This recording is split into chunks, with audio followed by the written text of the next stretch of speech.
Dans une dizaine de jours, l'épave du Concordia ne devrait plus être une attraction touristique, ni une verrue dans le paysage des plagistes de Giglio.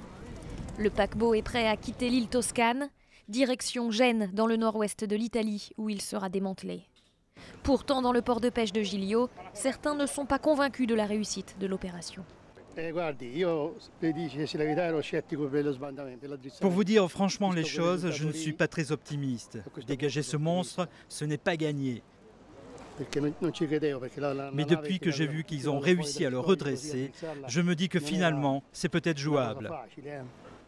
Coût de l'opération, 100 millions d'euros pour acheminer la carcasse jusqu'à Gênes. Un voyage à risque pendant lequel l'épave pourrait se briser. Mais d'abord, il faudra la renflouer, autre phase critique, car un renflouement sur un bateau de cette taille est une première.